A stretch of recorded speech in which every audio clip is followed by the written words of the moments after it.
Chers auditeurs de Haïba FM, vendredi 30 novembre, on vous souhaite un bon vendredi de prière et d'harmonie dans vos foyers.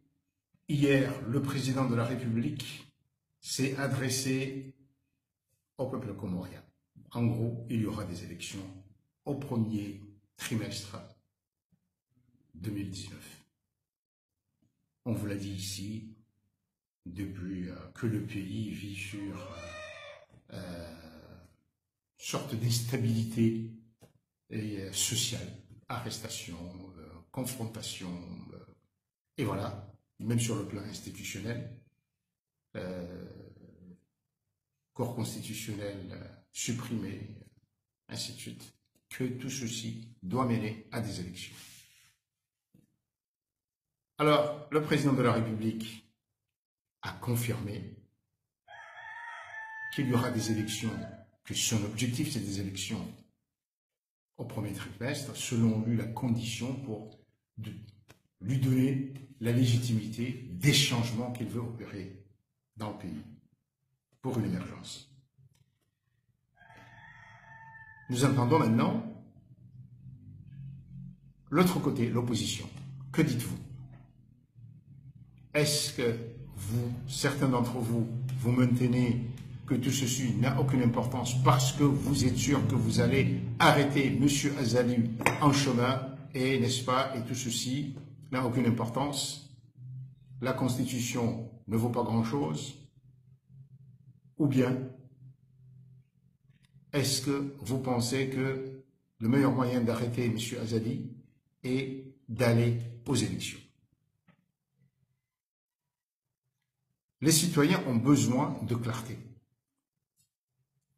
Maintenant, ils ont besoin de clarté sur les propos, sur la vision que vous avez et sur les actes, les initiatives que vous prenez. Il y a l'opposition formalisée, disons, officialisée, derrière des anciens leaders qui ont eu une certaine légitimité aux dernières élections. C'était le premier et le deuxième au premier tour de l'élection présidentielle de 2016. M. Mohamed Ali Soali et M. Mouni Barak, et d'autres, par exemple un parti ancien comme le Front démocratique. Il y a Djoua qui a fait élire le président Azali, qui sont dans cette union de l'opposition. Mais jusqu'à présent, on les a vus unis contre Azali, mais y compris dans cette union contre, on a vu beaucoup de différences. Un pas en avant, un recul, on n'a pas vu une vraie union dans l'action. Les déclarations souvent ont été faites les uns et les autres avec des différences notables. Qu'est-ce qui va se passer aujourd'hui? Est-ce que cette union pourra s'entendre pour désigner un candidat ou trouver un candidat à l'extérieur comme à l'intérieur? Est-ce que cette union pourra s'affirmer comme fer de lance pour des élections sécurisées? Jusqu'ici, il y avait une grande part de « nous attendons la communauté internationale » comme si les citoyens ne pouvaient rien faire de légal ou de pacifique. Il y a des opposants beaucoup plus larges qui ne sont pas dans cette union de l'opposition. On entend des noms. Qu'est-ce qui va se passer? Les délais sont très courts.